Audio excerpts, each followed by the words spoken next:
شادی کی تقریب سے پہلے اور رشتے کے تعین کے موقع پر کف تلاش کیا جاتا ہے. بھئی لڑکا کتنا پڑھا ہوا ہے؟ کا اتنا پڑھا ہوا ہے. لڑکی کیسی ہے؟ لڑکی کو بھی اتنا تعلیم یافتہ ہونا چاہیے. ان کی زندگی گزارنے کا معیار کیسا ہے؟ دونوں کو دیکھا جاتا ہے ایک جیسا معیار ہے یا نہیں ہے. اور پھر معیار کو متوازن دیکھ کر ایک دوسرے کے لیے کف قرار دینے کے لیے اگرچہ اس میں سب سے زیادہ اہمیت کی حامل شے اگر کوئی ہے تو وہ ہے ایمان کا برابر ہونا. کم سے کم عقیدے میں ایک جیسے ہونے چاہیے. ان کے عقیدے میں کوئی لڑائی اور تناؤ نہیں ہونا چاہیے. چند مخصوص شادیاں ہی ہیں کہ جس میں عقیدے کا لحاظ نہیں رکھا گیا ہے. اور جہاں عقیدے کا لحاظ آپ کو تاریخ میں آنے والی شادیوں میں دکھائی نہ دے، ایک صلوات بھیج دے ذرا محمد و آل محمد. وہاں آپ کو کوئی حکمت ضرور تلاش کرنا پڑے گی. ان شادیوں میں ایک آسیہ بنت مزاحم اور فرعون کی شادی ہے. ایک ہے جو بڑا رب بننے کا اعلان کر رہا ہے، چھوٹا موٹا رب بھی بننے کو تیار نہیں ہے. انا ربکم الاعلی، میں تمہارا بڑا رب ہوں. اور زوجہ اتنی اللہ کی مباہدہ ہے کہ دنیا کی کائنات کی 4 معتبر عورتوں میں سے ایک عورت قرار پا رہی ہے. جنت جن عورتوں کی مشتاق ہے، جنت جن کی مشتاق ہے، سب جنت کے مشتاق ہیں. بڑا درجہ ہے جناب آسیہ کا، جناب ختیجہ کا، جناب مریم کا، جناب فاطمہ کا. صلوات بھیجے محمد و آل محمد.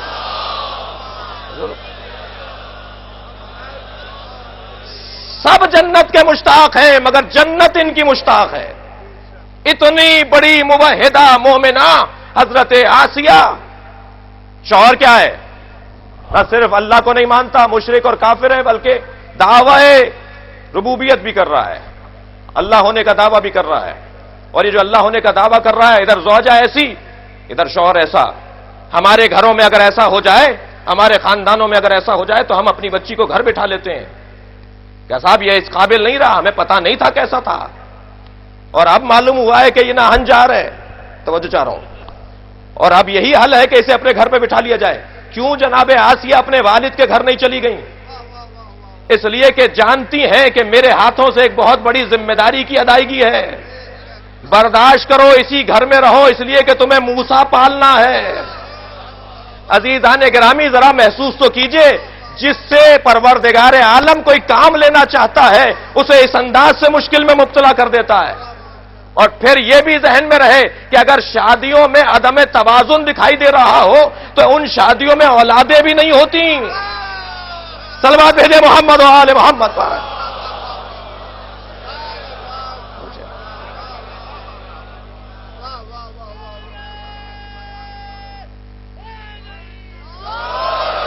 اب یہ دنیا کے اندر رائج ہے کہ تلاش کیا جاتا ہے کہ دونوں ایک جیسے ہونے چاہیے، تعلیم کے اعتبار سے، عقیدے کے اعتبار سے. آپ کہتے ہیں کہ ماحول اور رہن سہن کے حوالے سے ان دونوں میں آپس میں ہم آہنگی ہونی چاہیے اور اس کے مطابق پھر رشتے طے پا جاتے ہیں اور اس کے مطابق پھر زندگیاں آگے بڑھتی ہیں. اگرچہ ایک معاشرے کی ایک بیماری کی طرف آپ کی اور توجہ دلاؤں، وہ یہ کہ عزیزان گرامی، ہمارے یہاں ارینج میرج کا اور طے شدہ اور والدین کی جانب سے دیے ہوئے رشتے کا جو رواج ہے اس میں زیادہ طاقت اور دم پایا جاتا ہے. اور جو پسند کی شادیاں ہیں ان میں جذباتیت اور ان میں احساسات غالب ہیں. البتہ کیا ہی اچھا ہو جائے کہ جسے بڑوں نے پسند کیا ہو اسے یہ جوان بھی پسند کر لے. اور اگر اس انداز سے یہ رشتہ طے پائے تو زیادہ دیر پر رہے گا، زیادہ مضبوط رہے گا. مجلس میں جوانوں کی تعداد کچھ کم نہیں ہے اور میں دیکھ رہا ہوں چہرے پر تراوٹ ہے، اس لیے کہ ان کے مطلب کی بات بھی ہو رہی ہے. اور پھر اگر یہ موضوع کسی بزرگ کے آگے بھی چھیڑ دیا جائے تو خوش تو بہرحال وہ بھی ہوتا ہے.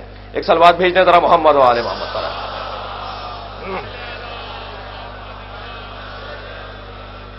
اور بہت ساری چیزیں سے ہمیں ہمارا معاشرہ اس وقت دو چار ہے، مشکلات کا سامنا کر رہا ہے. میں نے اس ادارے کا بھی آپ کے سامنے ذکر کیا.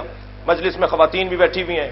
رشتہ ہو جانے کے بعد کچھ رویے بدل جاتے ہیں. 4 سال تک رشتہ باقی رہا، جوڑے بیڑوں کا تبادلہ رہا، نیک اور انعامات اور ہدیوں اور عیدیوں کا تبادلہ رہا، لیکن شادی کے 1 ہفتے بعد ہی ساس اماں کو عیب دکھائی دینے لگ جاتے ہیں. کیوں؟ اس لیے کہ انہوں نے اس دید سے اسے دیکھا نہیں ہے. افسوس کے ساتھ کہنا پڑتا ہے، مجھے کہنے دیجئے اس ممبر سے، میرے موضوع کے اندر بات آ گئی ہے. افسوس سے کہنا پڑتا ہے کہ لڑکی کی ماں تو اس پر راضی رہتی ہے، مجھے معاف کریں گے، لڑکے کی ماں اور لڑکی کی ماں کے اندر جو ایک تفریق سا دکھائی دیتی ہے، اگرچہ وہ بعض اوقات ایک ہی عورت ہوتی ہے، لڑکی کی ماں تو اس بات پر راضی رہتی ہے کہ میرا داماد میری بچی کو وقت دے رہا ہے، لیکن لڑکے کی ماں اس بات پہ راضی نہیں رہتی کہ میرا بیٹا میری بہو کو وقت دے رہا ہے۔ یہ دو طرح کی سوچ کیسے ہے؟ جیسے آپ اپنے داماد سے چاہتی ہیں، ایسے ہی آپ کے بیٹے سے آپ کی سمدھن چاہتی ہے، تو آپ کو اسی انداز سے دیکھنا ہوگا۔ لیکن ہمارے معاشرے کے اندر جن بنیادوں پر رشتے طے پاتے ہیں، ان بنیادوں کو ذرا زیادہ بہتر اور مستحکم کرنے کی ضرورت ہے۔ رشتہ ہو گیا، شادی ہو گئی، آپس میں مسائل شروع ہو گئے، کیوں؟ اس لیے کہ کف حقیقی نہیں تھا۔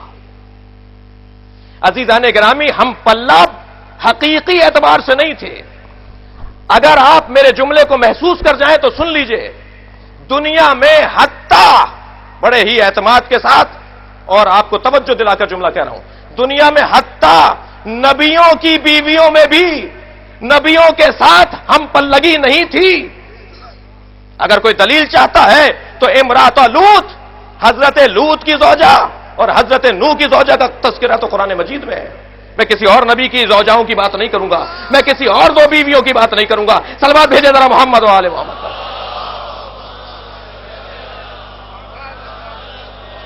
لیکن حضرت نوح اور حضرت لوط کی بیویوں کا تذکرہ تو قرآن مجید میں آ گیا۔ حتی نبیوں کی بیویوں کے اندر بھی ہم پر لگی نہیں پائی گئی۔ ہمارے نیک صالح بندوں کے ساتھ تھیں فخانتہما، اور ان دونوں نے ان کے ساتھ خیانت کی۔ اس کا مطلب یہ ہوا کہ اگر نبی کی زوجہ بھی ہے تو اس وجہ سے محترم کہ نبی کے ساتھ ہے، نہیں، نبی کے ساتھ خیانت کر رہی ہیں۔ تو دنیا میں، توجہ چاہ رہا ہوں، دنیا میں کوئی ایک رشتہ بتائیے سوائے فاطمہ اور علی کے کہ جو برابری کی بنیاد پر ہو۔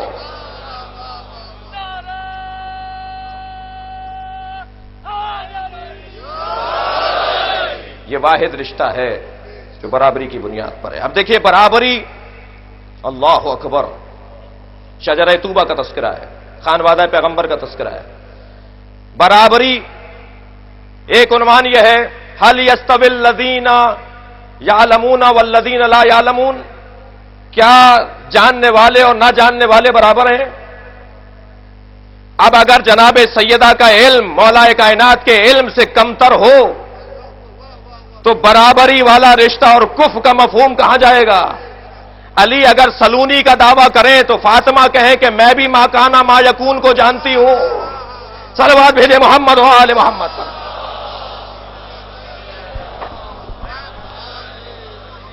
اور قرآن مجید ایک اور مرحلے پر کہتا ہے، کیا طیب اور خبیث برابر ہیں؟ جیسے عالم اور جاہل برابر نہیں ہے، ایسے طیب اور خبیث برابر نہیں ہے۔ طیب کے برابر طیب آئے گا۔ اب اگر مولائے کائنات کی طہارت کا یہ عالم ہے کہ آپ معصوم ہیں، تو جناب سیدہ کی طہارت کا یہ مقام ہوگا کہ آپ ماں بھی بن جائیں گی اور نماز نہیں چھٹے گی، آپ زوجہ بھی قرار پائیں گی اور نماز نہیں چھٹے گی۔ اسی کو بطول کہا جاتا ہے۔ صلوات بھیجے محمد و آل محمد۔